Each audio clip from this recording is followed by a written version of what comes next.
bahwa memang nasabah-nasabah kami memang mungkin banyakkan dari kelas pekerja atau kelas menengah. Nah, cuma di situ hal yang menarik yang coba kita kita ambil beberapa insight yang mungkin bisa kita jahit ya dari baik dari data nasional ataupun dari data apa yang kami hasilkan gitu. Jadi kira-kira summary-nya seperti ini ya. Kalau kita melihat dari sisi konsumsi food ya, ini memang proporsi yang kaitannya dengan ready to serve ya atau prepare food itu konsumsi masyarakat ini meningkat gitu.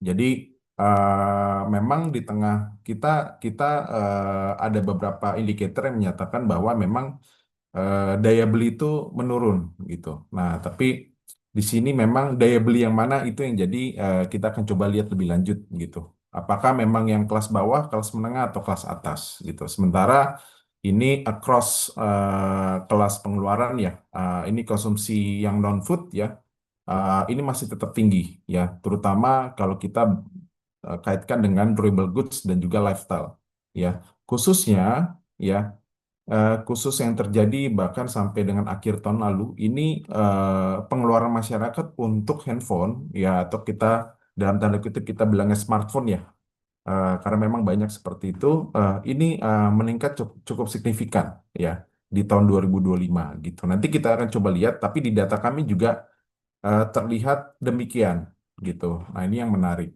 gitu. Nah, jadi ini sedikit gambaran saja ya. Memang kalau berdasarkan data tahun lalu ya 2025 ini kelas menengah ini kembali turun gitu. Jadi kalau tahun 2000 penurunan terbesar sebenarnya tahun 2022 atau 2022 ya, di mana kelas menengah itu turun sekitar 4,5 juta. Tahun 2024 turunnya tidak sebanyak tahun sebelumnya, jadi sekitar 400 ribu. Ya, tapi tahun kemarin 2025 ini kelas menengah kita turun cukup tajam lagi, sekitar 1,1 juta gitu. Nah, di sini memang saya tidak tampilkan, tapi yang menarik adalah ya dari 1,1 juta ini, 1 juta itu perpindahan penurunan kelasnya itu terjadi di Sumatera. Nah, Sumatera di mana? 800 ribu ya dari 1,1 juta ini ternyata kontribusinya dari Sumatera Selatan penurunannya. Jadi perpindahan atau downgrade kelas menengah ya. Jadi dari middle class ke aspiring middle class itu di Sumatera Selatan gitu. Nah, sampai dengan saat ini kita masih mencari tahu ya apa yang terjadi sebenarnya dengan Sumatera Selatan. Itu jadi pertanyaan besar sekarang. Tapi memang kalau ngeliat dari data data PDB segala macam ya, data indikator makro, memang perkembangan ekonomi Sumatera Selatan tidak terlalu ya relatif lebih rendah lah dibandingkan provinsi lainnya di Sumatera gitu. Nah, ini sedikit sedikit mengenai apa kalau kita ambil growth-nya ya antar kelas, jadi kita bagi ya kelas masyarakat itu berdasarkan persentil dari 1 sampai 100 ya. Nah, kalau menurut kategori middle class, ya, middle class ini ada di persentil sekitar hampir 80 sampai 98.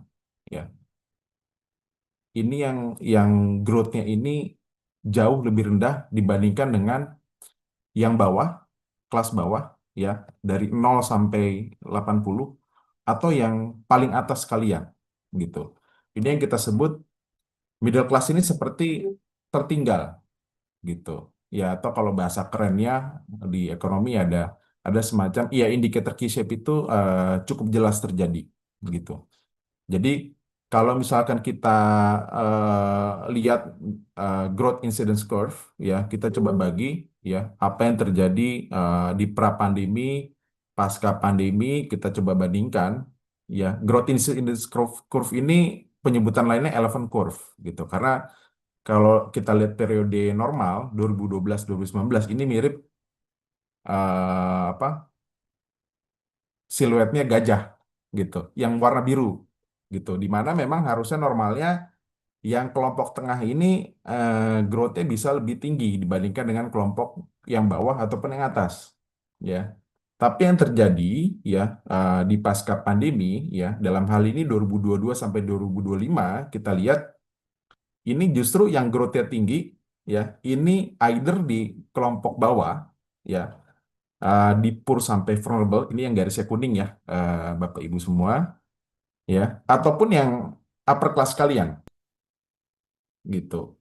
Ini growth-nya tinggi di atas rata-rata nasional gitu. Sementara terutama yang kalau kita lihat garis vertikalnya ya, ini middle class ini jauh di bawah uh, poor, vulnerable ataupun yang upper class gitu.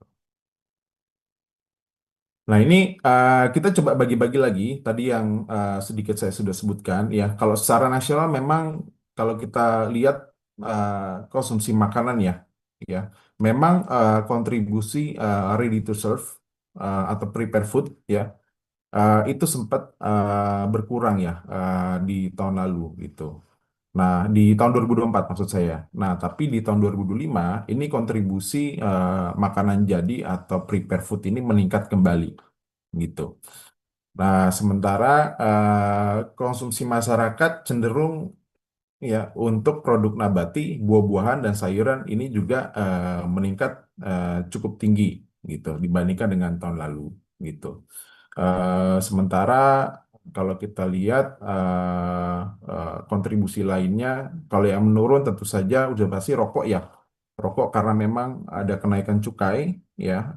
Sementara staple food atau makanan pokok juga kontribusinya, proporsinya ke pertumbuhan konsumsi makanan juga menurun. Oke.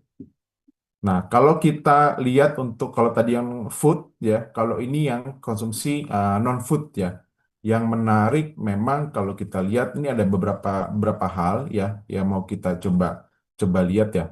Satu adalah apa eh, konsumsi atau spending untuk durable goods gitu. Nah, ini memang banyak didorong oleh kenaikan dari sisi barang-barang elektronik ya, terutama handphone gitu. Nanti kita lihat di slide selanjutnya. Sementara ya ini untuk konsumsi untuk energi ini mengalami penurunan gitu. Kalau secara growth ya dia turun 0,8% ya, secara proporsi dia juga turun sekitar 2% ya. Jadi tapi pada intinya energi ini apa? Energi ini adalah pembelian masyarakat misalkan untuk BBM ya. Kurang lebih seperti itu. Nah, ini kita kita coba lihat ya, khusus untuk middle class terutama, karena memang kita kita sangat curious sekali. Apa sih sebenarnya yang terjadi dengan middle class? Ya, kalau kita lihat memang konsumsi untuk intinya gini, intinya secara agregat ya growth-nya tidak sebesar yang lain gitu. Tapi memang ada beberapa hal ya kategori barang yang memang khusus untuk middle class ini dia tetap kuat konsumsinya gitu. Jadi kalau yang sebelah kiri ya kita coba memetakan ya berdasarkan nih perubahan proporsi dan juga pertumbuhan konsumsi yang di vertical axis gitu. Nah, tapi pada intinya yang di sisi kanan atas ya itu memang kita lihat banyak kategori yang durable ya. Jadi yang kanan atas ini kalau yang durable itu sebenarnya adalah yang kaitannya dengan electronics ya, household, termasuk juga services ada nih yang kaitannya dengan pendidikan, ya kurang lebih seperti itu. Tapi pada intinya adalah kalau kita bandingkan yang grafik kanan ini, handphone ini yang paling tinggi, 31,2% pertumbuhannya, ya. Kedua adalah elektronik, ketiga adalah perhiasan. Perhiasan mungkin ada faktor dari sisi harga ya, tapi pada intinya adalah karena ini memang growth konsumsi middle class, tapi kalau kita bandingkan dengan growth nasional ya ini kalau misalkan kita bandingkan handphone ya secara nasional pertumbuhan konsumsi handphone itu secara nominal tumbuh 26%, 26 atau 25%, tapi khusus middle class dia naik 31% gitu. Tapi untuk kategori lainnya memang middle class di bawah untuk yang nasional gitu. Nah, itu kurang lebih gambaran secara nasional yang memang kita kita coba coba olah ya data-data dari BPS itu seperti apa ya. Jadi memang kalau saya coba samarikan ya apa yang terjadi secara nasional itu tidak lepas dari apa kita ada sebenarnya analisa lagi yang kaitannya dengan pekerjaan ya. itu memang secara konsisten kita lihat ini story-nya ini nyambung gitu. eh, Mengenai informalitas, formality, ya, dan juga tingkat gaji yang didapatkan oleh masyarakat. Satu yang mungkin saya coba highlight ya, kita sebenarnya coba lihat ya perkembangan rata-rata gaji atau income yang diterima oleh pekerja yang baru masuk atau fresh graduate. Ya, ini memang secara konsisten dalam 3-4 tahun terakhir turun gitu. Angka terakhir kalau tidak salah sekitar 2,2 juta gitu eh, rata-ratanya gitu. Jadi eh, ini jadi intinya adalah either memang pasar tenaga kerja kita tertekan ya dari sisi supply-nya karena kita lihat memang supply-nya ya angkatan kerja baru itu jauh lebih tinggi daripada jumlah job creation dari pasar tenaga kerja gitu. Baik, kurang lebih itu insight yang dari sisi nasional ya. Nah, di bagian kedua ini saya coba masuk ke dalam data kami ya yang kaitannya dengan Mandiri Spend Index gitu. Oke, tapi pada intinya adalah ada beberapa poin ya yang memang saya coba highlight ya. Tapi pada intinya adalah ini kalau kita lihat data terakhir ini 15 Februari, jadi sekitar 3 atau 4 hari sebelum Ramadan mulai ya. Jadi ini konteksnya masih pra-Ramadan gitu. Eh, dalam arti eh, kita belum masuk masa bagaimana behavior konsumsi masyarakat dalam masa bulan Ramadan saat ini gitu. Nah, tapi memang ada beberapa hal yang menarik ya. Satu memang yang penting framework yang coba kita lihat adalah ini konsumsi setelah bulan Januari ini reboundnya eh, cukup cepat gitu. Tapi satu yang memang kita note adalah bahwa memang jarak antara setelah setelah tahun baru ya dengan bulan Ramadan ini kalau saat ini memang cukup dekat ya. Jadi sekitar 1,5 bulan. Kalau tahun lalu mungkin hampir sekitar 2 bulan gitu. Jadi jeda atau breaknya ya itu lebih cepat dibandingkan tahun lalu. Jadi ini ibaratnya kalau dari POV-nya konsumen ya, mereka udah sedikit jor-joran di bulan Desember ya, tapi dikasih nafas lebih pendek nih saat ini gitu. Nah ini terefleksikan juga di data kami gitu. Nah, eh, across pulau, atau province ya, kalau dari minggu terakhir ya di 15 Februari memang ini masih menunjukkan peningkatan yang cukup baik ya. Kalau kita bilangnya kalau udah angkanya di atas 2% ini cukup tinggi sebenarnya kalau dalam kategori peningkatan transaksi gitu. Nah, namun di sini kita lihat memang ada sedikit perbedaan ya. Kalau kalau misalkan tahun kemarin ya dalam masa pra-Ramadan itu belanja masyarakat cenderung tiarap gitu. Nah, tapi di sini apa kelihatan bahwa ini belanja-belanja yang kaitan dengan esensial ini meningkat ya. Baik kita sebut mengenai supermarket ya atau yang kaitannya dengan consumer goods gitu. Termasuk juga restoran gitu. Mobilitas juga meningkat ya, terutama yang kaitannya dengan belanja tiket ya, baik tiket kereta api yang transportasi darat ataupun tiket pesawat gitu. Khusus memang tiket pesawat ya, peningkatan terbesar itu terjadi di kalau nggak salah minggu kemarin ya. Karena memang biasanya masyarakat itu beli tiket pesawat 1 sampai 2 bulan sebelum Idul Fitri gitu. Yang khusus note terakhir memang kita melihat ini peningkatan belanja handphone ini terjadi di sejak kuartal 4 2025 gitu. Nah, namun menjelang bulan Ramadan kemarin ya ini belanja handphone ini mengalami normalisasi gitu. Jadi peningkatan belanja handphone dari sisi nasional juga terefleksikan di data kami gitu. Nah, yang terakhir khusus untuk mengenai tabungan ya tabungan kelompok bawah ini kembali menguat ya. Jadi sudah kurang lebih mungkin 4 minggu berturut-turut ya tabungan kelompok bawah ini mengalami rebound gitu. Sementara untuk kelompok menengah melambat, ya kelompok atas cenderung stabil gitu. Nah, tapi pada intinya adalah kita melihat memang baik story-nya dari data nasional ataupun data yang kami coba hasilkan, ya ini dalam 2 bulan ini terjadi penguatan yang cukup signifikan ya, terutama kalau kita bicara apa kelompok bawah gitu.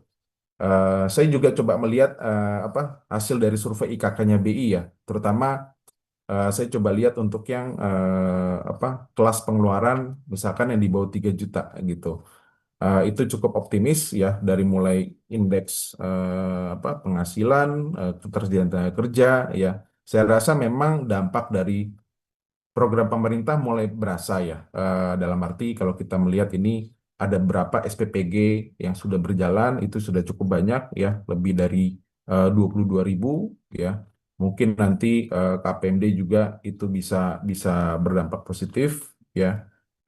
Tapi tidak hanya itu, beberapa program pemerintah lainnya, misalkan yang kaitan dengan magang, cash transfer itu juga cukup memberikan efek positif gitu. Nah, di sini memang sebenarnya sejalan ya kalau kita lihat survei IKK-nya Bank Indonesia, terutama yang terakhir ya, kalau tidak salah itu yang dalam rentang pengeluaran 4 kalau nggak salah 4 sampai 5 juta kalau tidak salah ya. Itu trennya mungkin agak sedikit berkebalikan dengan yang lain gitu, di mana dia sedikit lebih pesimis ya, terus juga dalam hal penghasilan ataupun apa mengenai ketersediaan tenaga kerja gitu. Nah, ini sedikit Bapak Ibu semua, kalau kita melihat perkembangan dari Mandiri Spending Index, ya eh, posisi terakhir itu di 360. Mungkin sedikit caveat, kita lagi sedang mengerjakan untuk melakukan reward ya kaitannya dengan indeks ini, ya.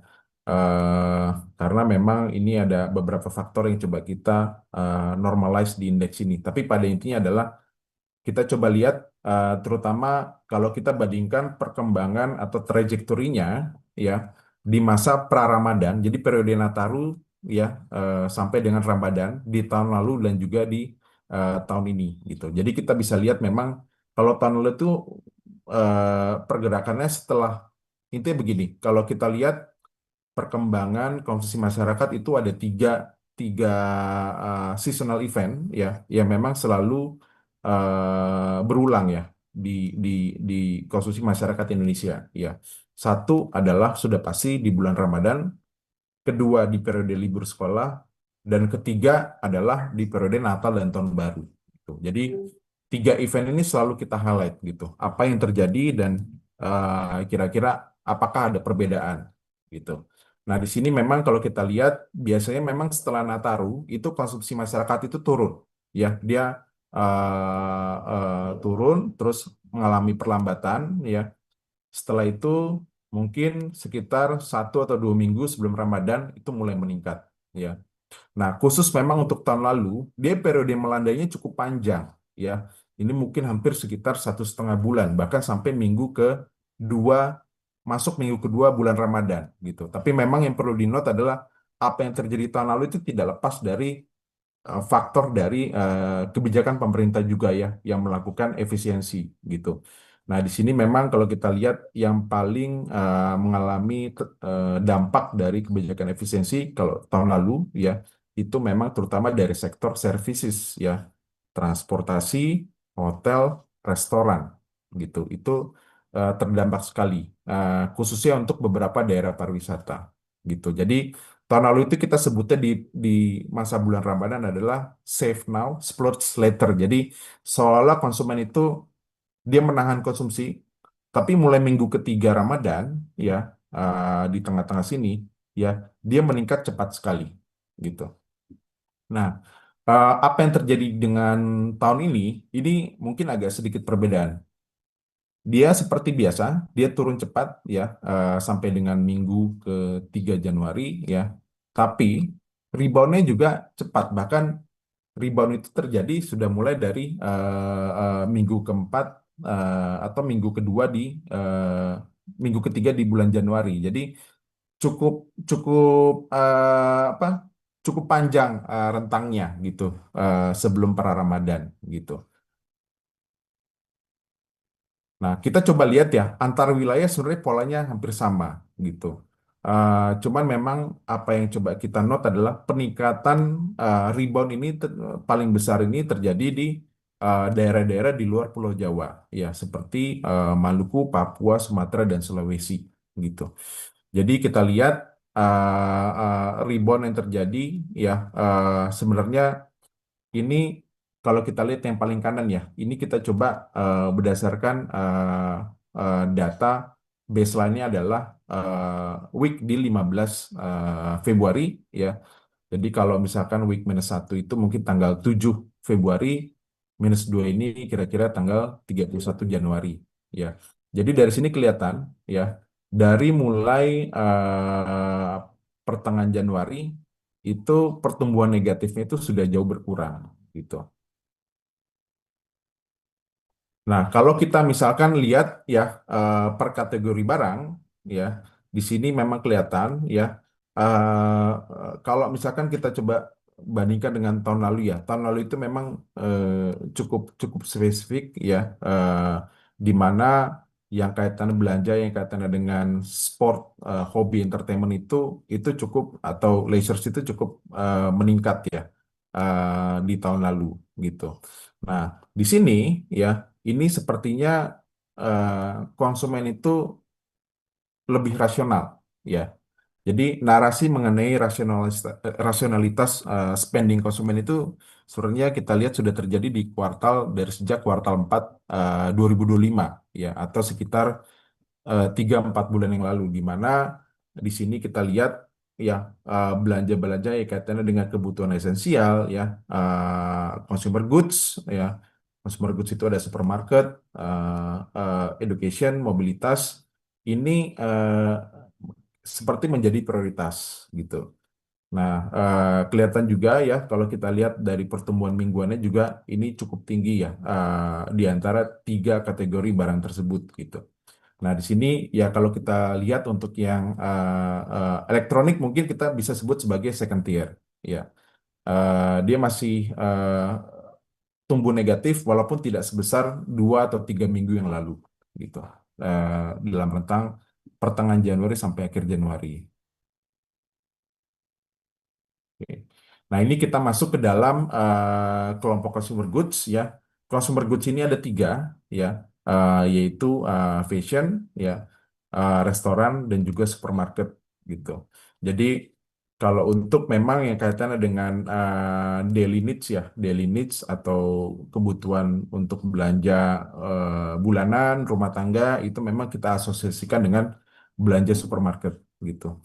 Nah ini mungkin ini terdorong juga dengan efek memang mungkin 3 hari atau 2 hari sebelum bulan Ramadan mulai ya. Jadi masyarakat itu banyak melakukan belanja supermarket gitu.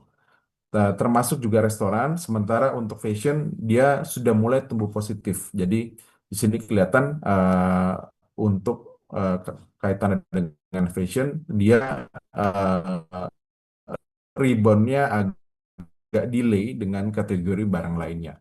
Tapi message yang paling penting di sini adalah uh, perubahan tren ini ya. Ini kalau kita lihat dibandingkan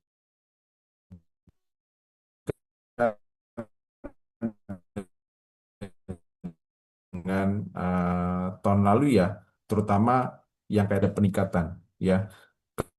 Kalau kita coba lihat khususnya untuk restoran ya, restoran itu dalam masa pra-Ramadan itu dia pergerakannya cenderung melandai, ya, bahkan menurun, ya. Tapi di sini, ya, dalam waktu 1-2 minggu sebelum Ramadan, ya, sebelum Ramadan mulai, ya, ini sudah tumbuh positif, ya, yang garis merah ini ya, gitu. Nah, demikian juga untuk fashion, ya, fashion itu ya kita bisa bilang setelah Nataru itu relatif melandai gitu. Cuman memang di sini sudah ada indikator yang cukup positif ya untuk belanja untuk kebutuhan fashion atau baju atau pakaian ya. Ini tumbuh sekitar 1,5% dibandingkan dengan Minggu tanggal 7 Februari. Bagaimana dengan Blazers ya? Jadi Blazers ini kategorinya terdiri dari beberapa kelompok baru. Kedua adalah DS and Beauty Care. DS itu maksudnya daily stores, kayak seperti belanja-belanja di Alfamart atau minimarket, termasuk Indomaret, ya. Terus sport hobby entertainment, ya. Ini yang kaitannya dengan misalkan belanja-belanja kaitannya dengan apa sport apparel, ya, sepatu, kayak semacam sport station. Ya, bagian terakhir itu adalah hotel, ya. Nah, dari keempat kategori ini memang kita lihat, ya, ini tumbuhnya cukup positif, ya, terutama kalau kita melihat perkembangan spending masyarakat untuk hotel dengan daily stores dan beauty care, ya. Sementara, ya, kalau kaitannya dengan jewelry ini memang saya rasa memang lebih kita lihat pergerakan harga ini cukup cukup berdampak kepada tren konsumsi masyarakat, ya. Terus eh, untuk sport hobby entertainment, ya, ini kita lihat memang dia masih mengalami kontraksi gitu atau tumbuhnya masih negatif gitu. Jadi kurang lebih seperti itu. Tapi pada intinya adalah kita melihat ada perbedaan indikator, ya, antara apa yang terjadi di masa pra-Ramadan tahun ini dengan tahun kemarin gitu. Kalau tahun kemarin kita lihat, ya, khususnya untuk hotel, ya, hotel itu bahkan 2-3 minggu sebelum Ramadan mulai itu udah tumbuhnya negatif sekali gitu. Ini yang memang jadi catatan gitu. Jadi tumbuh negatif sekali, bahkan sampai Idul Fitri masih negatif, baru meningkat itu mungkin 1-2 minggu setelah Idul Fitri gitu. Karena memang kalau kita bicara kaitan dengan hotel atau industri makanan minuman, ini tidak bisa lepas dari porsi spending pemerintah gitu. Nah, ini ketika kita bicara porsi spending pemerintah, misalkan untuk rapat, untuk FGD, untuk kunjungan, kita nggak bicara juga hanya pemerintah pusat, tapi juga pemerintah daerah. Kurang lebih seperti itu.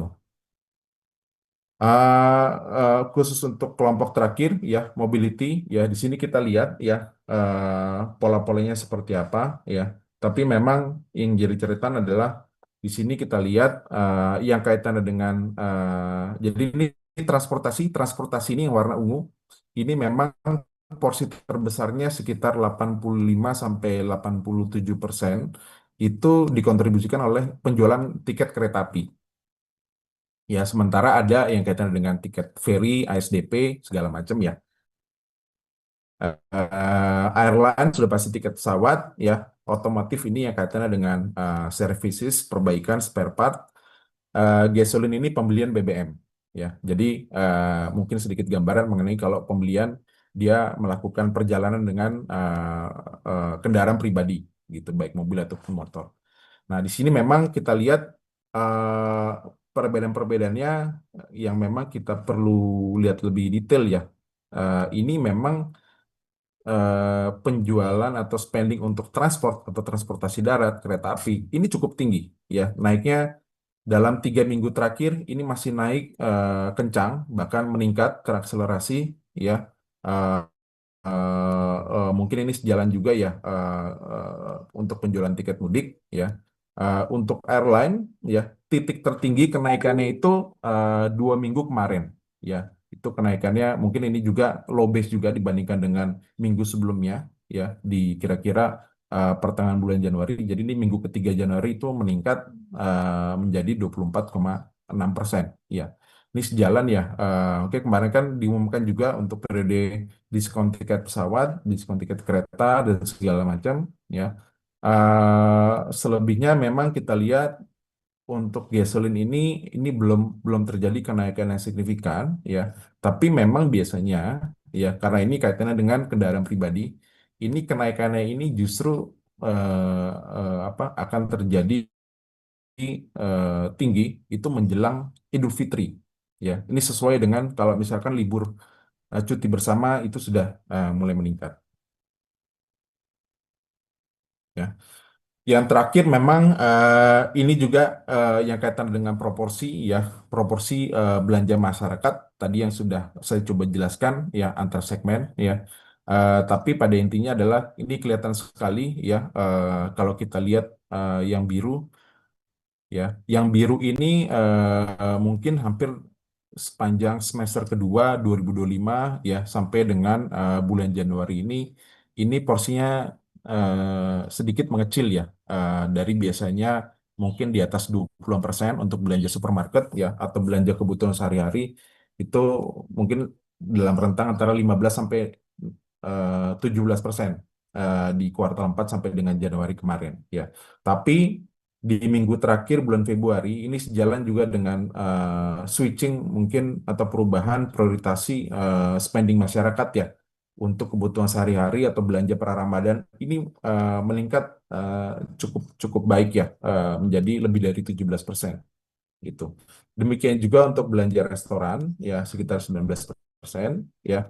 Eh, Khusus untuk handphone ini memang kita memang agak hati-hati ya untuk menerjemahkannya tapi memang terjadi kenaikan yang signifikan dari mulai kuartal 4 tahun lalu, ya. Di mana porsi spending untuk handphone ini cukup eh, dramatis ya meningkatnya ya, hingga sampai 15% gitu. Nah, cuman memang note-nya adalah di posisi pra Ramadan sampai dengan 15 Februari kemarin dia sudah mulai konsisten turun ya 13%. Tapi memang kita kita random check juga ya ke beberapa pihak ya termasuk ke beberapa stores yang menjual baik merek Android ataupun merek apa Apple ya itu memang penjualan mereka meningkat sangat sangat tinggi ya di kuartal 4 kemarin gitu dan sampai bulan Januari juga cukup tinggi ya. Mungkin ini ada kalau kita lihat untuk yang kategori kelas atas ya ada delay untuk beberapa launching handphone terutama kaitan dengan Apple. Tapi di kuartal 4 kemarin kita melihat handphone-handphone yang kelas menengah dalam rentang 4 juta sampai 6 juta itu eh, launchingnya cukup cukup banyak ya. Ada beberapa ya. Jadi selain merek Samsung itu cukup banyak. Terakhir mungkin dari saya ini kira-kira pergerakan indeks tabungan ya kalau kita lihat ya.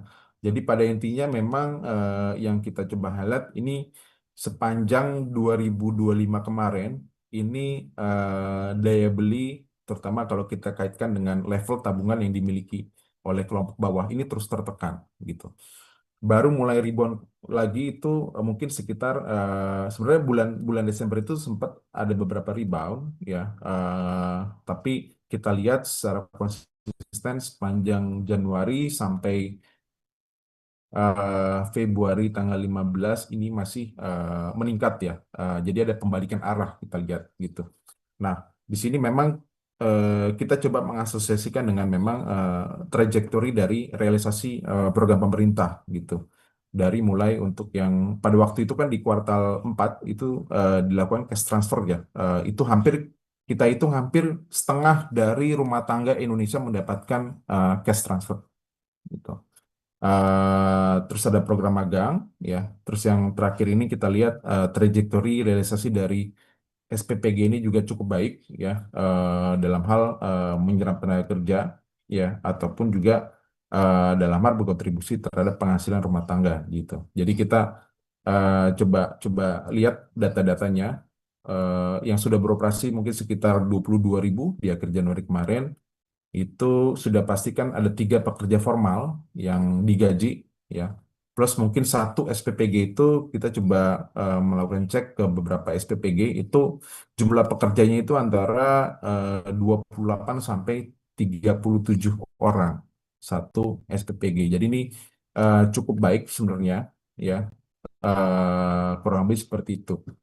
Sementara untuk kelompok menengah, ya kelompok menengah ini mengalami penurunan, ya. Tapi sekali lagi kita coba asosiasikan dengan spending masyarakatnya. Di sini memang kalau kelompok menengah turun, ya kita bisa refleksikan bahwa ini pengeluarannya sedang meningkat, ya. Mungkin dalam masa-masa pra Ramadan ini belanjanya meningkat, gitu. Khusus untuk kelas atas ya, kita tidak banyak hal yang bisa kita ceritakan di sini ya. Kita hanya coba memantau karena maksudnya begini, kelas atas ini dia mempunyai privilege untuk dalam hal knowledge untuk mengalokasikan dananya ya. Jadi kalau misalkan terjadi penurunan mungkin dia melakukan switching ya, memindahkan dana dari tabungannya ke instrumen lain ya, selain tabungan gitu.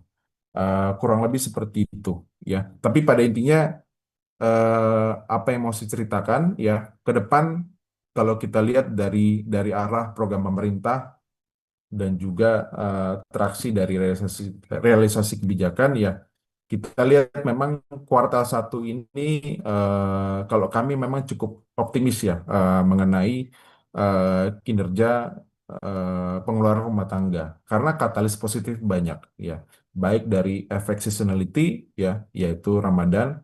Terus kemarin juga ada sudah keluar pernyataan bahwa THR akan dikeluarkan sebelum Idul Fitri, ya itu sudah pasti akan menjadi another katalis positif, ya kurang lebih seperti itu.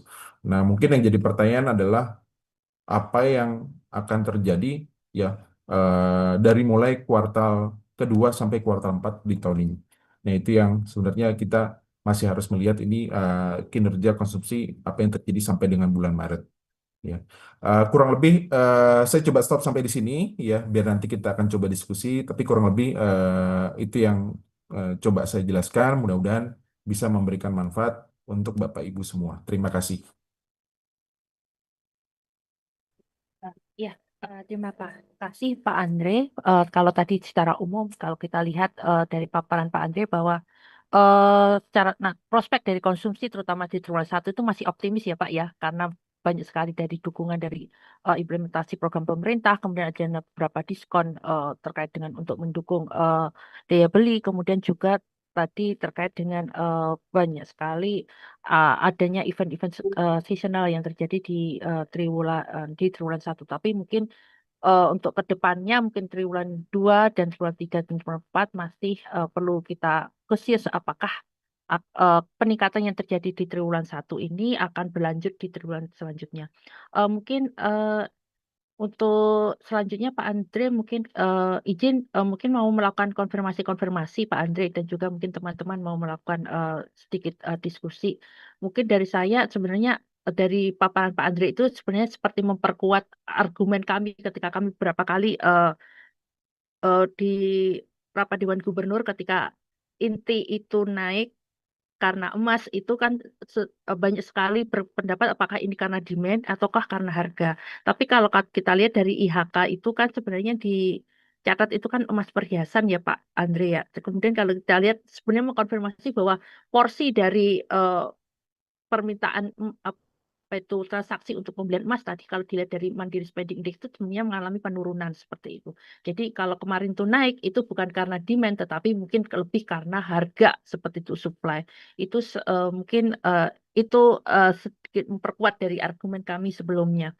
Kemudian kalau dari sisi ini Pak Andre mungkin mau konfirmasi aja tadi kalau eh, tadi kan dikatakan bahwa untuk di kelas menengah itu sebenarnya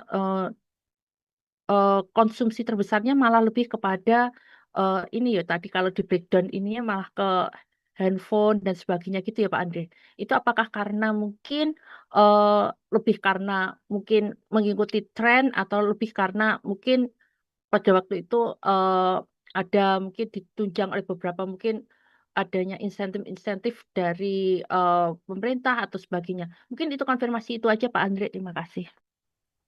Ya, terima kasih Bu Natali. Ya, Hmm. ini memang menarik Bu kalau kita lihat satu ya yang kaitannya dengan emas ya. Saya sebenarnya ada satu slide saya lagi coba cari karena kita baru coba lihat yang kaitannya dengan kepemilikan emas. Sebentar ya.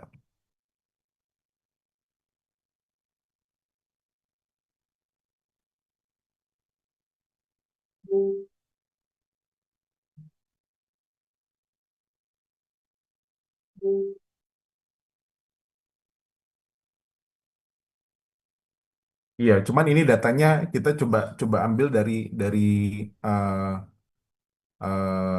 saya coba share ya, coba ya. Kalau karena kemarin kita baru selesai Bu mengolahnya datanya. Eh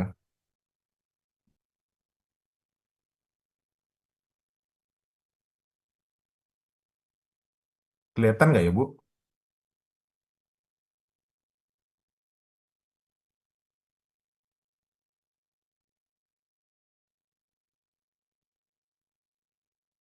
Apakah terlihat Bapak Ibu? Sudah terlihat, Pak.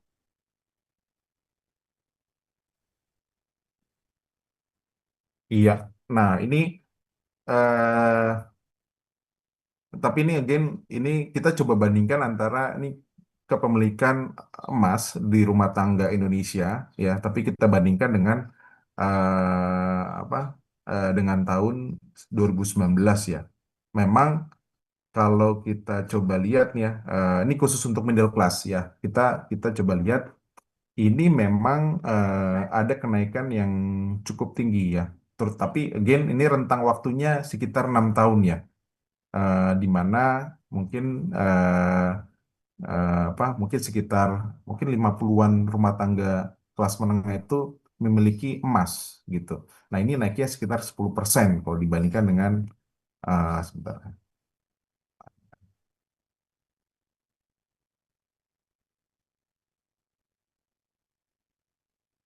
Oke. Kalau overall itu sekitar 40% ya. Di mana kalau kita ini kita lihat grafik yang agak tengah ya. Tengah ini ya, ini kategori emas ya. Yang biru ini adalah middle class ya. Jadi eh, apa sekitar 40% rumah tangga middle class itu memiliki emas dalam alokasi penempatan dananya gitu. Nah, kalau kita bandingkan dengan yang kanan ya, kalau kita bandingkan dengan 2019 ini memang meningkat 10% gitu. Nah, cuman ini yang kita belum belum selesai ya, kita coba bandingkan antara 2025 dengan tahun lalu ataupun 2023 ya. Karena ini rentang waktunya cukup cukup jauh ya. Jadi maksudnya kalau kita lihat CAGR-nya ya 10% dalam waktu 6 tahun mungkin sekitar satu setengah sampai 1,7% lah per tahun growth-nya gitu. Jadi maksudnya poinnya adalah secara kepemilikan memang meningkat ya, tapi memang kita perlu lihat lebih detail lagi ya dibandingkan tahun lalu ataupun 2 tahun lalu ini datanya meningkat atau menurun ya. Tapi memang kalau kita lihat ya, di sini ada gap yang kiri Bu ya, Bapak Ibu ya, ada gap yang cukup tinggi ya mengenai kepemilikan emas ya. Apa di antara middle class dengan kelompok-kelompok lainnya gitu. Terutama jadi kayak semacam ada boundary seperti itu ya. Kalau kita bagi middle class, terutama middle class yang lower ya, yang bold orange ya, ini pergerakannya mirip ya, dari mulai aspiring middle class itu naiknya sedikit-sedikit, tapi begitu middle class yang agak light orange ya, ini hampir double share kepemilikan emasnya, rumah tangga yang memiliki emasnya gitu. Ini adalah jadi intinya adalah orang yang berniat membeli emas itu sudah pasti kategorinya middle class ke atas ya gitu, kurang lebih begitu. Oke. Terus yang kedua mengenai handphone Bu ya. Nah, handphone ini memang menarik Bu gitu. Eh, saya rasa begini, karena memang timing timing waktunya waktu itu agak tepat sekali. Ya, satu memang ini ada cash transfer dari pemerintah yang memang dimulai bulan Oktober. Ya, dan yang kedua itu beberapa handphone itu eh, nggak cuman kategori atas ya, tapi kategori menengah. Itu launching periodnya itu di kuartal 4 tahun kemarin. Ya, itu sangat berdekatan. Jadi coincidence-nya itu agak agak cukup besar. Tebakan saya seperti itu, Bu. Gitu. Jadi maksudnya Ya, kita sebenarnya ngira-ngira juga, yang tapi memang kita agak hati-hati dalam mengeluarkan pernyataan Bu ya, dalam arti ini jangan-jangan cash transfer yang diberikan oleh pemerintah ya, ini eh, digunakan untuk beli handphone gitu. Tapi kita eh, ya tidak mengeluarkan pernyataan seperti itulah. Ini seperti kayak off the record ya. Tapi kalau cara timing timingnya itu coincidence coincidence itu cukup besar pada waktu itu gitu. Eh, atau memang khusus untuk pembelian handphone ya, masyarakat itu seperti menunda gitu, menunda pembelian, menunggu-nunggu. Tapi ini mungkin hanya terjadi untuk yang kelompok atas ya atau upper ya, dalam arti mungkin porsi salesnya Apple itu lebih besar daripada jenis handphone yang lain gitu, bahkan dibandingkan dengan Samsung gitu. Karena kita coba cek kepada salah satu stores ya yang memang juga menjual iPhone ya pada waktu itu ya. Memang sales itu cukup kencang dan itu berkontribusi sekitar 60% 70% revenue dari stores tersebut, Bu. Gitu. Kurang lebih begitu. Eh, ya, terima kasih Pak Andre Mangsom. Mungkin konfirmasi aja Pak, kalau yang tadi yang emas itu yang dihitung, yang aset tadi persentase aset terhadap aset itu bentuknya emas batangan gitu ya Pak? Atau sudah termasuk jewelry gitu, apa perhiasan gitu, yang tadi Bapak tampilkan? Iya, jadi intinya adalah ini kan coba kita ambil dari data Susenas, Bu ya, survei sosial ekonomi masyarakat yang dikeluarkan oleh BPS ya. Kalau detailnya itu memang itu untuk melabelkan, labelnya itu adalah kepemilikan emas di atas 10 gram gitu. Jadi regardless dia mau emas batangan atau perhiasan ya, kalau dia punya emas di atas 10 gram ya, ya rumah tangga tersebut harus mencentang iya gitu. Jadi kita coba datanya itu adalah proporsi yang memiliki ya emas di atas 10 gram per rumah tangga ya, antara masing-masing kelompok tersebut, Bu. Oh, oh ya, terima kasih Pak Andre. Mungkin saya lempar ke teman-teman apabila ada pertanyaan atau konfirmasi silahkan. Ya, silahkan Mbak Neva. Iya, terima kasih Mbak Nata. Selamat pagi Pak Andre, semoga selalu sehat. Izin saya dengan Neva Pak Andre dari tim inflasi juga ingin sedikit melakukan pendalaman dari pemaparan Pak Andre tadi yang sangat insightful. Yang pertama Pak Andre tadi terkait dengan consumption dari durable goods ya, kan menunjukkan adanya perbaikan.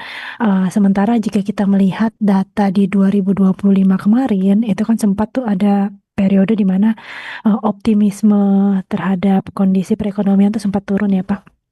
Dan Ya. kita lihat tadi dari sisi tabungannya juga sebenarnya kan masih arahnya belum picking up gitu ya, masih masih trennya turun gitu. Yang saya penasaran dengan meningkatnya durable goods itu kan biasanya mengindikasikan ada perbaikan dari permintaan masyarakat.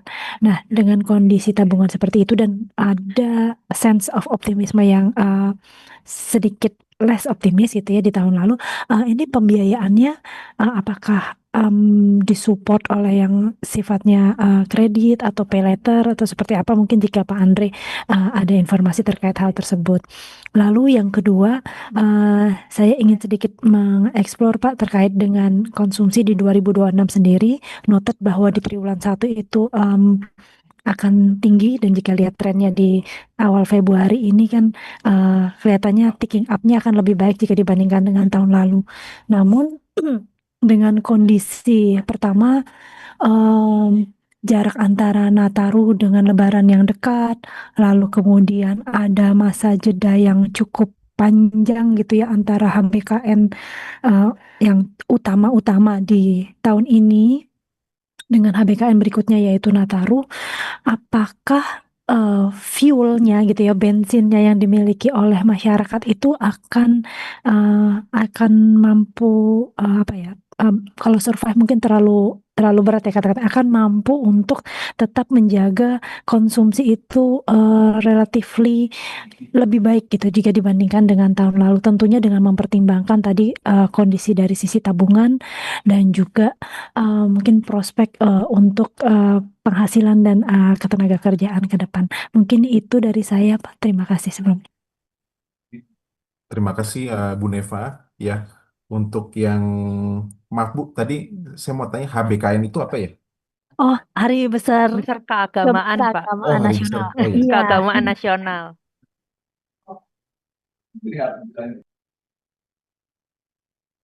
Oke, baik. Jadi kalau kita lihat ya, terutama untuk konsumsi durable ya, ini sebenarnya saya belum pegang datanya, Bu Neva, ya secara detail ya. Tapi pada intinya yang kita lihat ini kan kalau kita lihat rentang pembayaran dan ini cukup berlaku antara across barang ya. Sebentar, kalau nggak salah saya punya datanya. Sebentar ya. Bu.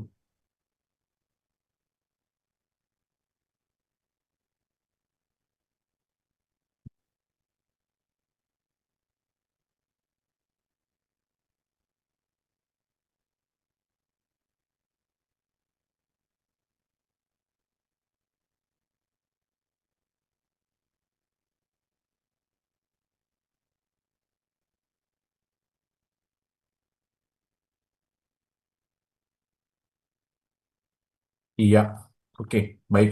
Eh,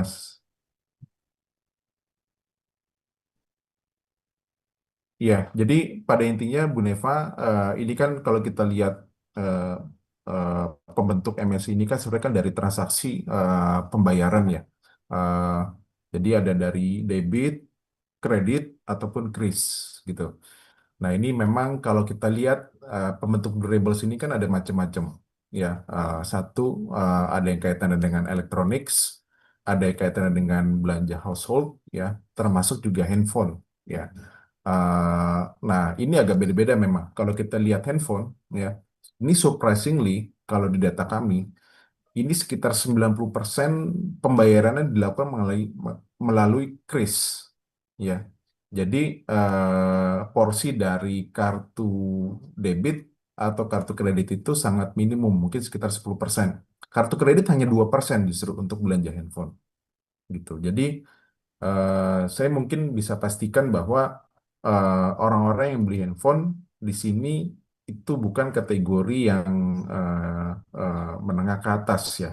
Karena saya coba ya ini ya anekdot evidence saja kita coba tanya beberapa teman segala macam kalau dia belanja yang handphone yang kategori tinggi ya misalkan Apple atau Samsung yang high tier ya mereka pasti belinya via kartu kredit karena ada beberapa promo gitu jadi ini kontribusi dari kris ini pasti udah pasti di, di dibelanjakan untuk handphone-handphone yang kategori kelas menengah atau yang kelas antara 6 juta ke bawah lah, kurang lebih seperti itu. Nah, ceritanya berbeda kalau kita melihat yang kaitannya dengan household ya. Household ini kartu kredit ini cukup dominan ya, sekitar 43% ya. Jadi household itu seperti apa? Misalkan saya bisa cerita kalau misalkan Bapak Ibu itu belanjanya di S Hardware gitu, namanya Asko kalau nggak salah sekarang ya, atau misalkan ke Informa ya, itu hal seperti itu ternyata banyak dilakukan pembayarannya melalui kartu kredit gitu. Sisanya ini agak mirip ya. Kris itu 28%, kartu debit 29% ya. Elektronik juga didominasi oleh kris ya, tapi porsi kartu debitnya juga masih tinggi gitu, sekitar 35% untuk kartu debit ya. Krisnya 57% gitu. Sayangnya memang kita tidak bisa mengekstrak data berapa sih yang kira-kira memakai pay later gitu. Jadi kami masih belum belum bisa untuk melihat datanya. Kurang lebih begitu Mbak Neva. Nah, Untuk yang pertanyaan kedua mengenai hari besar keagamaan, tadi boleh diulang nggak ya, Bu Neva? Itu kira-kira tadi poin pertanyaannya apa? Ini mengenai optimisme konsumen ya, kalau tidak salah Iya, ya. lebih ke fuelnya kira-kira dengan kondisi seperti ini, kondisi tabungannya juga sebenarnya kalau lihat tabungannya kan arahnya masih agak ke bawah gitu ya. Walaupun di Iya, eh, tadi yang di tingkat atas itu sudah mulai ticking up, kira-kira dengan tadi Nataru, Lebaran berdekatan, di mana di situ pengeluarannya kan seperti harus ada gitu ya, iya. harus ada dan harus belanja gitu. Eh, untuk sampai di akhir tahun, apakah kira-kira fuelnya akan cukup untuk menjaga konsumsi itu stabil di tahun ini? Iya, ini pertanyaannya agak sulit ya. Tapi begini.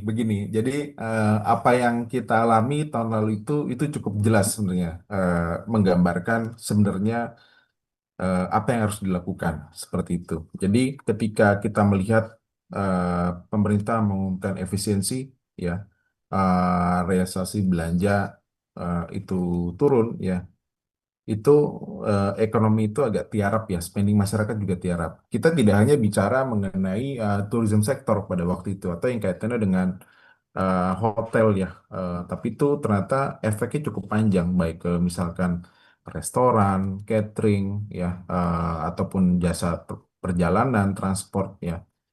Dan itu cukup berlanjut ya sampai dengan kuartal ketiga gitu. Nah, kuartal 4 itu ketika memang ada dilakukan perubahan yang mendasar dalam hal kebijakan pemerintah, kita lihat confidence ini meningkat ya. Meningkatnya terlihat dari mana? Dari konsumsi durable goods gitu. Jadi sebenarnya durable goods itu adalah indikator yang menggambarkan confidence ya. Eh, Baik dari terutama dari sisi konsumen ya. Kita lihat dari sisi konsumen, spending durable goods meningkat ya. Sementara confidence dari bisnis meningkat karena memang permintaan untuk kredit modal kerja ataupun investasi juga meningkat gitu. Karena pada waktu itu ya dari sisi bisnis ya, paling tidak apa yang kita lihat di data kami ini, balance account perusahaan-perusahaan besar itu meningkat tuh sampai dengan kuartal ketiga. Ya, jadi seperti ya kita melakukan business as usual gitu. Karena kita coba coba melihat, kita coba jahit ya apa yang dilakukan oleh pemerintah. Karena sinyal-sinyal policy yang dikeluarkan oleh pemerintah, menurut mereka ya, saya bisa bilang mungkin masih belum clear gitu. Ah, Nah, ini pembalikannya ini kelihatan dari mulai kuartal 4 gitu sampai dengan kuartal 1 gitu. Jadi makanya kita lihat psikologiknya konsumen ini masih masih confidence gitu. Karena dari sinyal polisi pemerintah bahwa akan mendukung daya beli segala macam gitu. Nah, ini cukup kuat gitu. Nah, mungkin pertanyaannya nanti yang kaitannya dengan sebenarnya kan concern yang saya rasa sih sudah banyak pihak mulai sadar ya. Ini mengenai fiscal sustainability nanti seperti apa gitu. Apakah dukungan atau support dari mungkin government ya atau mungkin juga dari Bank Indonesia ya sampai dengan kuartal 4 ini masih masih kuat apa tidak gitu. Maksudnya di tengah isu, maksudnya dalam 2-3 minggu terakhir kan isunya sebenarnya tidak hanya mengenai transparansi, tapi poin utama adalah mengenai fiscal sustainability Indonesia itu APBN itu nanti bagaimana pertanyaannya. Apalagi kemarin mungkin nggak banyak orang yang sadar ya, tapi angka kinerja pendapatan pemerintah ataupun spendingnya realisasinya bagus ya. Tumbuhnya double digit ya. Tapi yang perlu dinote adalah eh, untuk bulan Januari secara historical itu adalah defisit terbesar anggaran pemerintah gitu dibandingkan dengan mungkin saya rasa mungkin 15-20 tahun terakhir di Januari itu defisit kan 54 triliun ya gitu. Nah, maksudnya untuk beberapa orang yang coba mengkritis, agak-agak kritis ya, angka 54 triliun baru di bulan Januari untuk sisi defisit mungkin agak besar gitu. Nah, ini kita masih belum tahu view ke depan seperti apa, apakah terjadi akselerasi defisit atau nanti akan bisa di-manage dengan baik gitu. Saya rasa itu juga baik pemerintah ataupun stakeholders yang lain sadar ya, itu akan coba di-manage dengan baik gitu. Kurang lebih begitu, Mbak Neva. Terima kasih Pak Andre. Terima kasih Pak Andre. Mungkin sekarang selanjutnya dari Denpasar Pak, dari Mas Hero. Silakan Mas Hero. Oh, ini terima kasih Mbak Natalia. Ini backdropnya malah backdrop ini ya, agak maaf. Punten. Eh, Terima kasih Pak Andre atas pemaparannya tadi. Perkenalkan saya Hero dari kantor Bank Indonesia Denpasar. Ini karena saya dari Denpasar Pak. Ini saya tertarik Pak tadi dari slide yang Bapak sajikan ya di slide nomor 14, 14 bukan. Slide nomor 13 Pak. Benar-benar bukan. 11, 11. Nah, di 11 Pak, itu disajikan antar kelompok Pak. Di situ kan Pak, antar kelompok ini apa regional ya Pak ya. Ada yang Bali Nusra, ada yang Medan, ada yang ini apa Sumatera, ada yang Kalimantan, nih Papua. Nah, ini Pak, saya mau tanya pertama, ini yang menarik ya kebetulan saya di Bali Nusa, Bali apa ya di Bali Nusa ini kan ini dia selalu konsisten di bawah gitu ya. Sementara yang lain itu peningkatannya itu lumayan tinggi ya gitu kan.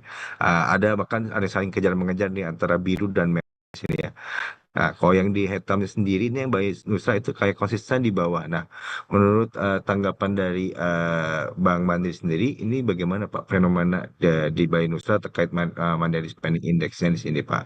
Terus yang kedua Pak, ini kalau kita lihat ini kan Bali Nusa kan ada Balinya, ada NTB-nya, ada NTT-nya. Kalau di breakdown ini yang menyebabkan paling di bawah ini apakah Balinya atau NTT-nya atau NTB-nya sih Pak di sini Pak di slide nomor 11 Pak. Nah, terus kalau ngelihat dari komponen pengeluarannya kira-kira apa sih Pak di sini Pak untuk yang Bali Nusa? Itu aja sih Pak. Terima kasih banyak. Terima kasih Mbak Susan, terima kasih Pak Mas Andre. Ya, terima kasih Pak Hero. Sebentar Pak ya, itu saya punya ada sebenarnya ada breakdownnya lagi. Iya. Nah,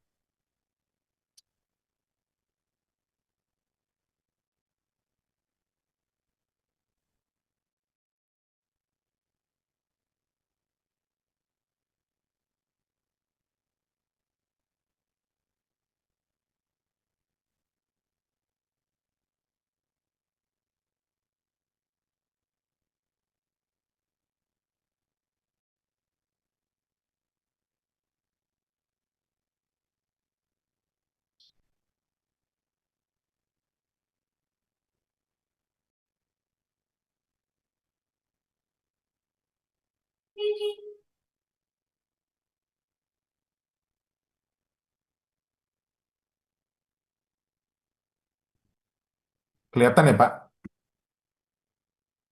Nah, kelihatan Pak. Kelihatan. Nah, ini sebenarnya, oke, baik Pak. Saya coba tanggapi Pak yang pertama ya. Kenapa dalam arti ini seperti Bali, Nusra ini seperti di bawah gitu. Sebenarnya enggak juga Pak. Maksudnya karena ini kan kita coba melihat indeksnya gitu. Indeksnya seperti apa pergerakannya ya. Jadi semua yang ada di sini kita coba bandingkan dengan apa yang terjadi pada level Januari 2020 Pak gitu.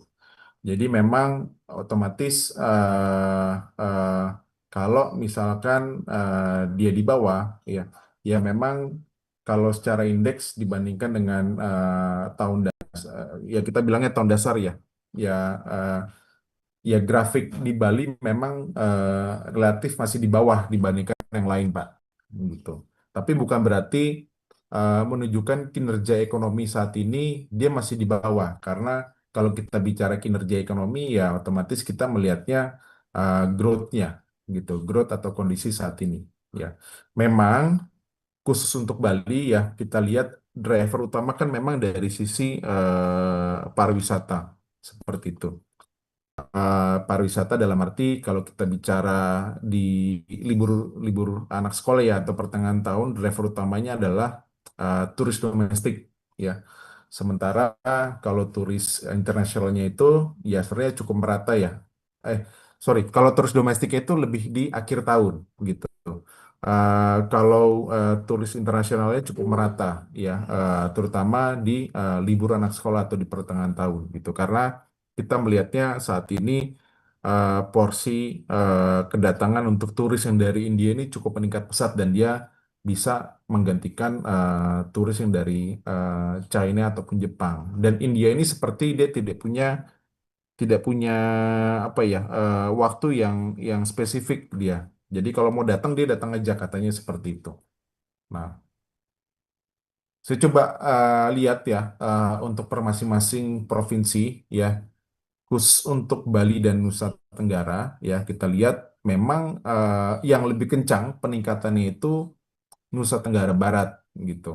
Eh, Kalau nggak salah beberapa minggu yang lalu itu Nusa Tenggara Timur juga tumbuh lebih kencang Pak daripada Bali gitu. Jadi tapi Bali ini kalau kita lihat secara secara apa antara waktu konsisten ya dia tumbuhnya cukup konsisten gitu, terutama belakangan terakhir ya, karena memang ada faktor apa dari mulai perkembangan konsumsi domestik yang cukup cukup baik, kurang lebih begitu, Pak.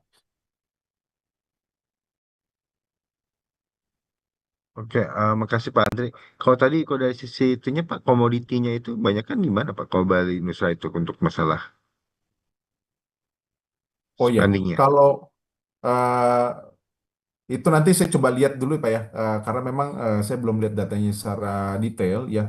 Tapi pada intinya ya, kalau memang kita melihat Bali ya, itu spending untuk yang kaitannya dengan transport ya, tourism related itu cukup cukup besar porsinya Pak, gitu. Nah, selebihan nanti saya tidak bisa bicara banyak mengenai hal tersebut karena saya harus buka datanya dulu Pak. Pak. Oke Pak, makasih Pak. Tapi nanti akan saya susulkan kalau misalkan kalau boleh ya Pak. Ya, makasih Pak. Makasih Mbak Susan. Terima kasih Mas Hero.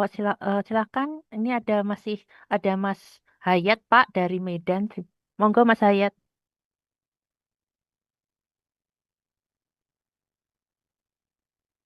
Makasih Bu Natalia. Izin Pak Andre untuk bertanya Pak. Yang pertama mungkin masih terkait dengan pertanyaannya eh, Mas Heru tadi ya Pak ya. Yang kaitannya dengan slide 11. Yang jadi pertanyaan kami ada dua Pak di slide 11 itu. Yang pertama, kenapa apa? Kenapa Jawa itu terlihat lebih rendah gitu ya?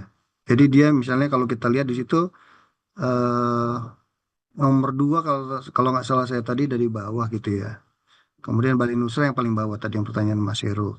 Nah, yang kedua pertanyaannya itu terkait dengan gambar itu adalah apakah tadi kan kalau nggak salah saya dengar Pak Andre bilang angka indeks ini berdasarkan tahun 2022 ya Pak ya, apa 2020 ya?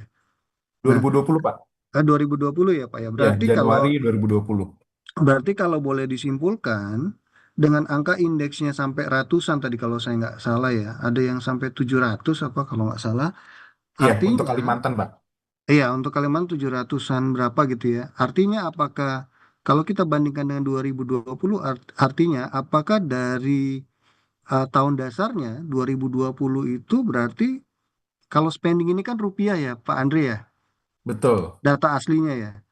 Nah, Iya, apakah berarti ada peningkatan harganya itu sekitar 7 kali lipat ya untuk Kalimantan dibanding tahun 2020? Kalau kita lihat berdasarkan eh, nilai spendingnya ya, MSI-nya indeks itu yang di apa tadi kalau nggak salah di sumbu vertikalnya kalau nggak saya nggak keliru. Nah, itu yang ya. yang kedua.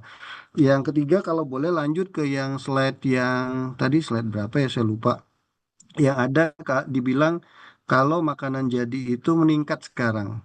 Saya lupa slide berapa itu tadi. Iya, Nah, slide di awal-awal Pak. Nah, slide di awal-awal gitu Pak ya. Nah, yang menarik bagi saya, yang saya lihat adalah di situ makanan jadinya kan meningkat ya Pak ya. Sementara proporsinya kalau nggak salah. Sementara Iya, di proporsi. sisi yang lain, makanan pokoknya menurun. Padahal kan kalau yang kita tahu, by teorinya itu kan kalau semakin kecil pengeluaran kita terhadap makanan, berarti kan kecenderungannya makin sejahtera ya. Kalau ngelihat Abraham Maslow gitu ya misalnya gitu. Nah, tapi yang di satu sisi lagi yang saya pengen tanyakan adalah kalau orang makanan jadinya meningkat, sementara makanan pokoknya artinya yang nggak ready to eat gitu ya, mesti dimasak dulu. Nah, artinya mungkin orang bergeser ke makanan jadi karena dia bekerja gitu ya. Ada kerjaan, dia sibuk jadinya. Jadi dia lebih memilih daripada memasak, membeli jadi gitu ya. Nah, tapi kenyataannya saya lihat tadi barusan klaim JKP itu, BPJS Ketenagakerjaan itu sepanjang tahun 2025 itu meningkat hampir 200.000 dibandingkan klaim JKP di tahun 2024. Jadi agak apakah yang jadi pertanyaan saya apakah itu memang karena penurunan kelas gitu ya. Misalnya salah satunya dari yang kelas menengah atau aspiring jadi turun atau memang karena perubahan pola aja sebenarnya. Perubahan preferensi orang dari yang tadinya mungkin memasak sendiri menjadi beli gitu. Mungkin itu pertanyaan kami Pak Andri, makasih. Saya kembalikan ke Bu Natalia. Ya, terima kasih Pak Hayat ya Pak. Ya, Iya, Pak. terima kasih. Ya, terima kasih Pak. Ya, saya coba jelaskan yang pertama dulu Pak ya. Tadi memang kalau kita lihat ya, kan sekali lagi cerita sedikit Pak. Dahulu memang kita coba menyusun indeks ini dari mulai bulan April tahun 2020 Pak. Gitu. Jadi pada waktu itu ya pada intinya adalah kita ingin mendapatkan data yang lebih rapid. Gitu. Nah, baru kita mulai komunikasi segala macam. Ternyata memang ada beberapa kendala lah, sampai memang baru kemudian tahun 2021 kita bisa mulai mempresent data ini, gitu. Jadi Januari 2020 itu menjadi baseline-nya, Pak, gitu. Nah, tapi memang kita sadar, Pak, ini tidak lepas dari keterbatasan beberapa data yang tersedia, gitu, pada waktu itu, gitu. Nah, tapi kita coba tetap konsisten, ya. Jadi benar, Pak, yang dibilang Pak Hayat tadi, sebenarnya kalau kita bicara datanya, kalau indeksnya, karena ini kan dalam indeks ya, dan ini kita melakukan beberapa apa smoothing ya, dalam arti weighted moving average segala macam ya. Tapi memang ketika angka indeksnya sudah mencapai 700 ya. Jadi bisa dibilang angka transaksinya, ini kita bicara angka transaksi ya Pak ya. Jadi angka nominal ya. eh, di latestnya kalau kita bicara Kalimantan tadi yang sampai 700 ya, dengan kondisi di 15 Februari itu udah mungkin sekitar lebih dari 7 kali lipat di angka transaksi di Januari 1 Januari 2020, kurang lebih begitu Pak, gitu. Nah, memang setiap kali kita melakukan present ya, apa, untuk MS ini kita memang agak sedikit hati-hati ya, dalam arti takutnya ini datanya disalahartikan gitu.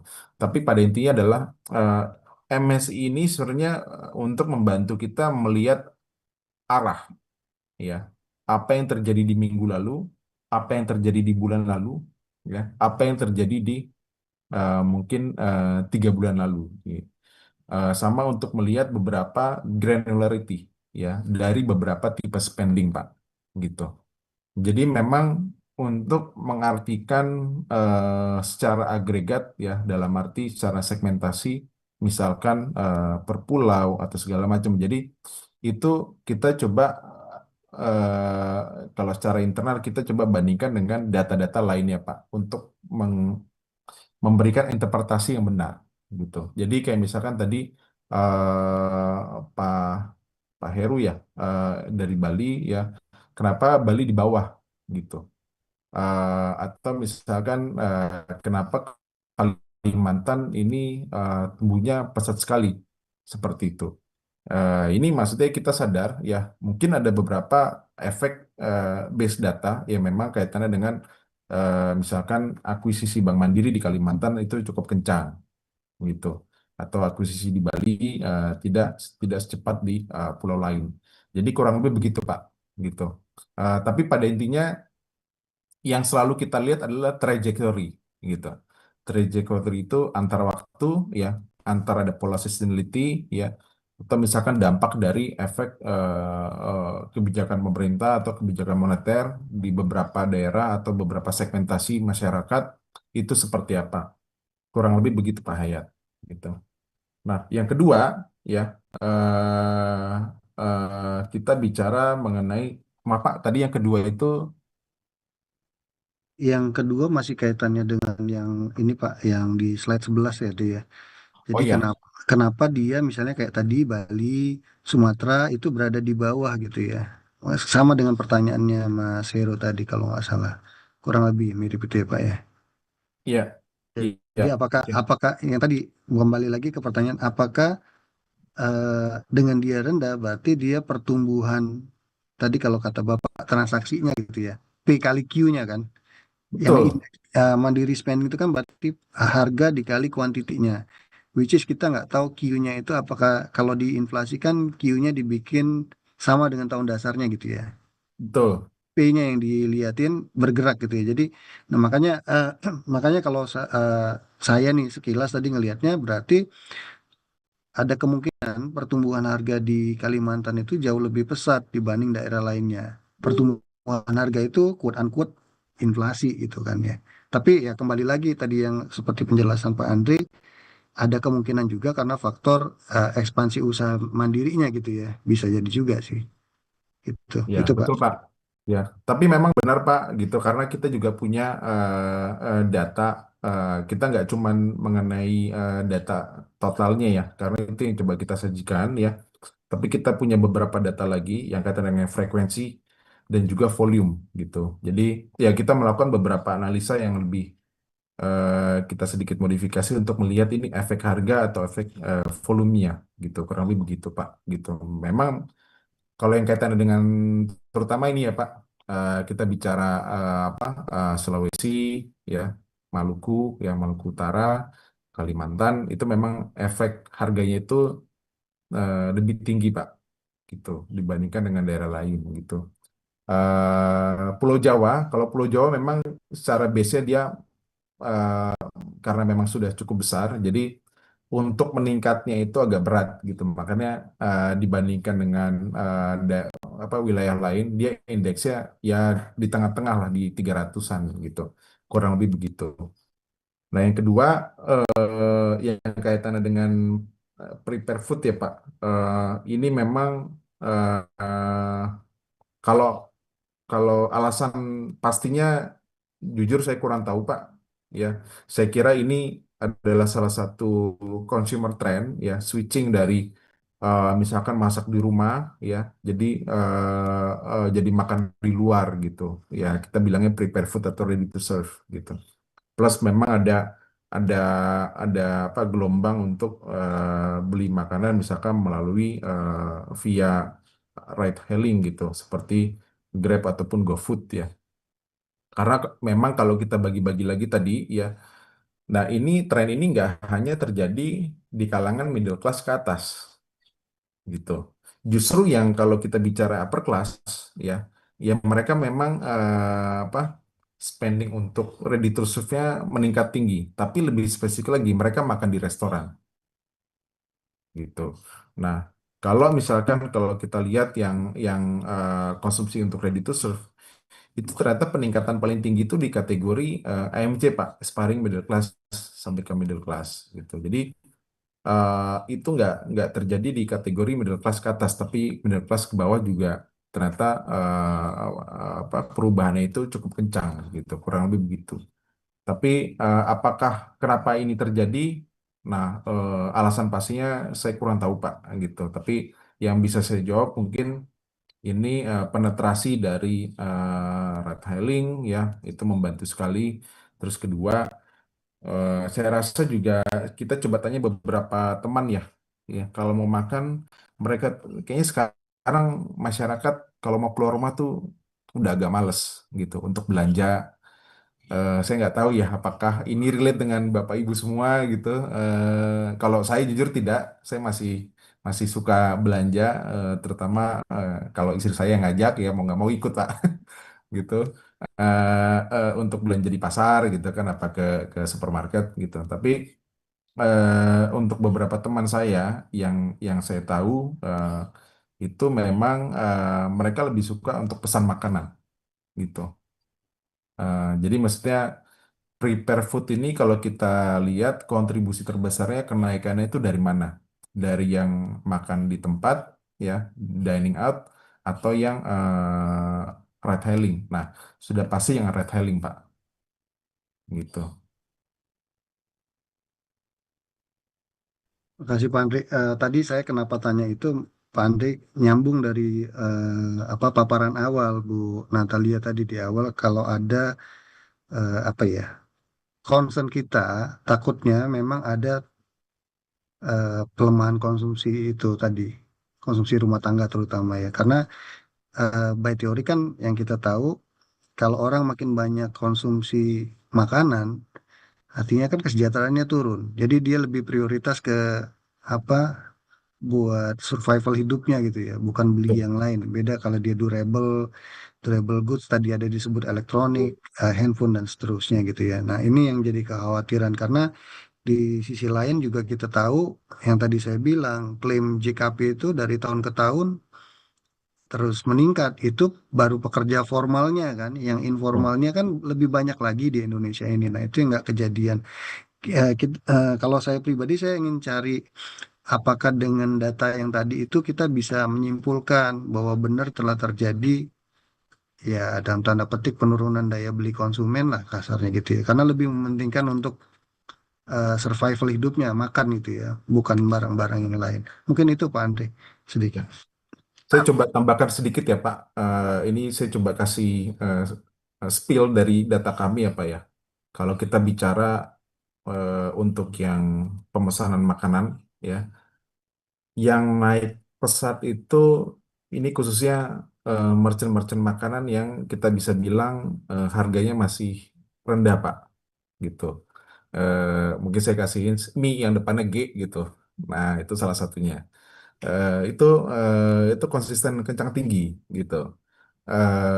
Ada satu lagi merchant lainnya, tapi kita lihat ini kalau kita bisa kelompokin harganya, ini kelompok-kelompok yang kita bisa bilang kalau kita makan di sana atau kita pesan itu ya ibaratnya dengan uang 20.000 ya kita udah kenyang lah gitu.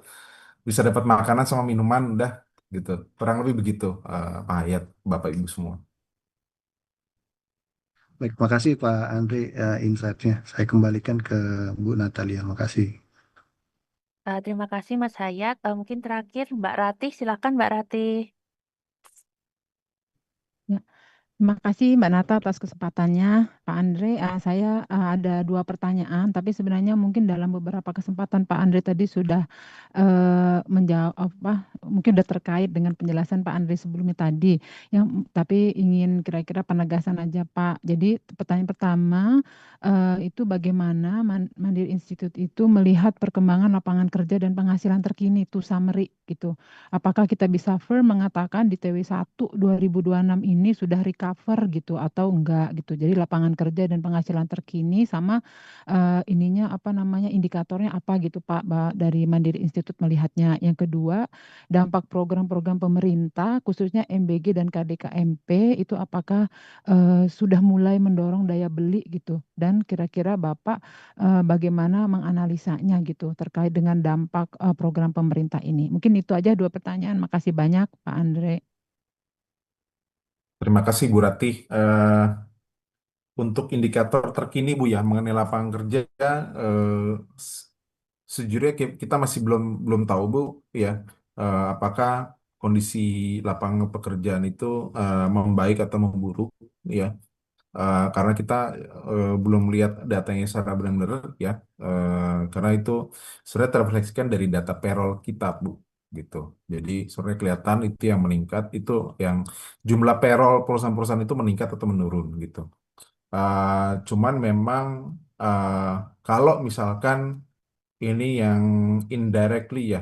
Kalau kita melihat sebenarnya yang kaitannya dengan lapangan pekerjaan, kalau data kami kan kelihatan juga dari data tabungan, Bu.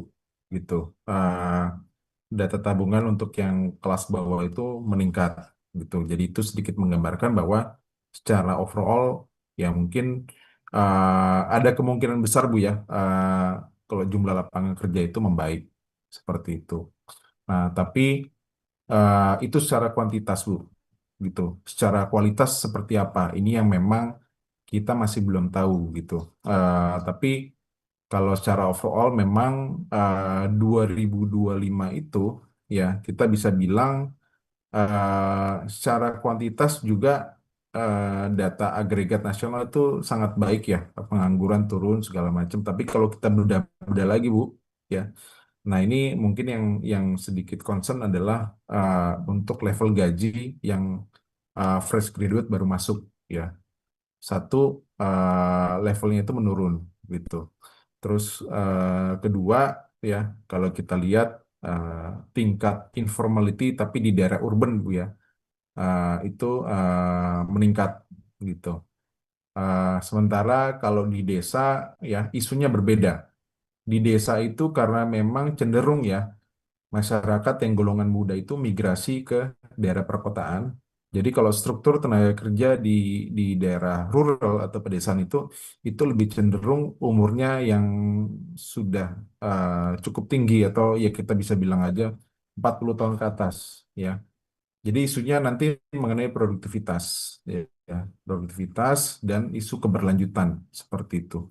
Eh, Terus yang kedua, ini kalau kita lihat dampak program pemerintah, Bu ya. Eh, Dampak program pemerintah sebenarnya sudah kelihatan ya.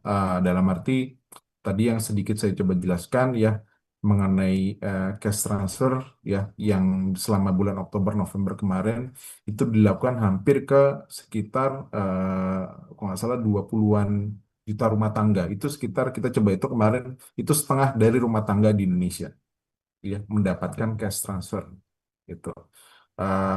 Terus yang kedua yang kaitannya dengan yang langsung ya mengenai apa pajak ditanggung ya untuk sektor tourism. Terus yang cukup penting dan menurut saya nanti ke depan perlu dieskalasi lebih lebih besar ya. Ini yang kaitannya dengan program magang Bu. Gitu. Program magang menurut saya itu penting sekali gitu untuk sebagai jembatan ya antara dunia pendidikan dan dunia kerja gitu. Nah, jadi in summary ya saya bisa bilang plus memang yang kaitannya dengan SPPG Bu, MBG, SPPG. Jadi realisasi ya penyaluran dan juga jumlah SPPG yang telah beroperasi karena juga terlihat di data kami Bu ya yang sudah beroperasi itu udah cukup besar ya kalau secara total itu sudah sekitar 22.000 gitu dan tadi yang saya sebutkan itu satu SPPG ya mempekerjakan sudah pasti kan 3 pekerja formal yang sudah pasti dibayar sesuai dengan upahnya. Terus sisanya memang ya kita bisa bilang kalau mereka bilangnya pekerja sukarela Bu gitu. Saya tidak tahu kenapa mereka bilangnya seperti itu ya. Apakah untuk ya dalam tanda kutip mengakali undang-undang tenaga kerja ya atau bagaimana? Tapi mereka bilangnya ini tenaga kerja sukarela. Tapi ya saya simpelnya bilangnya tenaga informal itu sudah pasti antara 27 sampai 30 hampir 40 Bu gitu. Jadi satu dapur SPPG itu mempekerjakan mungkin sekitar 40 sampai 45 orang, kurang lebih seperti itu gitu. Nah, ini yang ke depan ya mungkin ada beberapa pertanyaan ya kalau di market di benak teman-teman di market ya Bu. Sebenarnya lebih ke sini karena kan ini kan kalau kita lihat dari mulai kuartal dari semester kedua tahun lalu sampai dengan sekarang ini kan seperti government driven. Semuanya government driven. Apa yang dilakukan oleh pemerintah itu jadi suatu indikator yang penting sekali. Pemerintah plus memang dan antara ya dibantu juga dengan otoritas moneter ya sudah pasti. Nah sekarang pertanyaan adalah tadi yang saya sudah sebutkan di benak teman-teman di market itu ini sustainability dari kebijakan tersebut seperti apa gitu. Misalkan Bu ya, misalkan tapi jangan sampai terjadi. Kalau terjadi gejolak, mau nggak mau pemerintah mengurangi anggaran untuk MBG ataupun KDMP. Nah, itu sudah pasti nanti dampaknya negatif Bu untuk ekonomi gitu. Karena mau nggak mau jumlah eh, apa cash yang ditransfer ke yayasan ataupun dapur itu berkurang, jumlah lapangan pekerjaan itu berkurang, ya, dan itu berpengaruh juga mungkin ke perbankan gitu. Kurang lebih seperti itu Bu Ratih. Makasih banyak Pak Andre, sangat jelas sekali. Makasih. Saya kembalikan ke Mbak Nata. Oh ya, terima kasih Pak Andre dan rekan-rekan semuanya. Apakah masih ada konfirmasi atau pertanyaan kepada Pak Andre? Oh ya, ya silakan Mbak Dina, monggo. Iya, terima kasih Mbak Nata. Terima kasih Pak Andre untuk paparannya. Saya ada dua pertanyaan Pak, sedikit. Untuk yang pertama, tadi ada fenomena menarik yang Bapak jelaskan bahwa untuk spending pendidikan ini dalam tren naik gitu ya. Bahkan di awal-awal ini naiknya cukup tajam. Sedangkan kalau kita melihat tahun 2024 dan 2025 itu trennya tidak demikian gitu karena biasanya spending pendidikan akan naik hanya menjelang tahun ajaran baru di sekitar Juli sampai September. Nah, apakah terdapat perubahan spending juga Pak di sektor pendidikan ini atau ada hal lain yang menarik yang bisa diambil dari kenaikan terutama di spending pendidikan di awal tahun ini?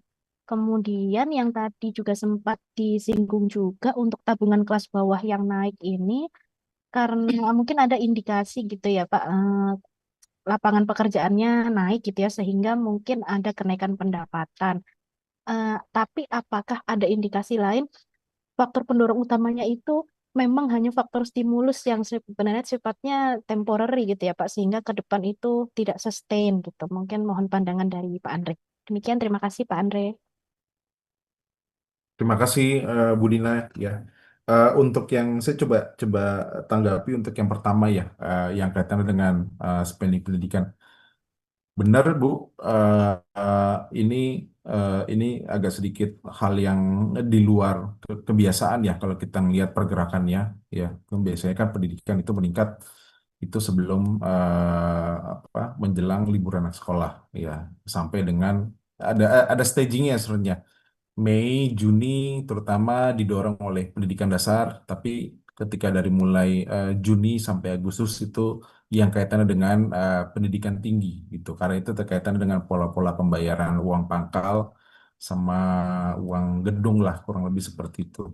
Nah, khusus untuk di bulan-bulan kemarin ya, ini kita masih coba lihat Bu Dina, ini kira-kira ini jenis, karena kan begini, data-data ini kan dibangun atas data-data merchant gitu. Makanya tadi saya tahu tuh ya, mie yang depannya G gitu tuh meningkat gitu. Nah ini kita coba lihat nanti sebenarnya larinya kemana uangnya gitu, ke merchant apa gitu.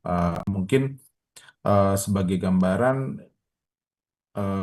ini kalau tebakan-tebakan kami ya, ini bisa jadi ini bukan ke jenis spending ke sekolah ataupun pendidikan yang formal gitu. Tapi ini kaitannya ini mirip dengan case durable durable goods meningkat ya, dari mulai kuartal 4 kemarin sebenarnya. Jadi ada confidence. Nah, jadi rumah tangga mengalokasikan dana lebih untuk misalkan mendukung pendidikan anak-anaknya, misalkan kursus ataupun apapun yang lain gitu. Nah ini coba nanti kita coba lihat lebih detail. Jadi kurang lebih mungkin sebagai tanggapan seperti itu Bu Dina. Terus yang kedua ya, untuk tabungan kelas bawah meningkat ya, ini kami sebenarnya belum menemukan alasan lain yang bisa lebih menjelaskan ya kenapa yang bawah ini meningkat gitu. Selain memang dampak dari eh, eh, program atau kebijakan pemerintah gitu. Dari mulai subsidi ataupun cash transfer kemarin ya, program magang yang sebenarnya masih berlangsung ya, Dan terakhir ini percepatan untuk realisasi program prioritas pemerintah, MBG dan KDMP. Kurang lebih begitu, Mbak Dina. Baik, terima kasih Pak Andre. Terima kasih Mbak Nata. Oke, Mbak Dina, teman-teman apakah ada tambahan lain? Oh, oh, ya, kelihatannya sudah cukup Pak Andre. Mungkin kita dapat apa menyelesaikan FGD hari ini, tapi secara izin mungkin dapat kami sampaikan mungkin kesimpulan ya Pak Andre mungkin terkait dengan penyelenggaraan FGD kali ini. Pada FGD ini mungkin secara umum terdapat 4 kesimpulan ya Pak Andre kalau bisa saya sampaikan, yaitu pertama bahwa kalau berdasarkan tadi, pertama prospek konsumsi pada triwulan 1 mungkin sangat positif. Ini didukung antara lain oleh faktor seasonal dan implementasi dari beberapa program pemerintah. Dan namun demikian prospek konsumsi di triwulan 2 dan 4 masih perlu terus dimonitoring karena ini terkait dengan keberlanjutan dukungan pemerintah dalam menjaga daya beli masyarakat seiring dengan adanya isu sustainability fiskal yang saat ini menguat. Di sisi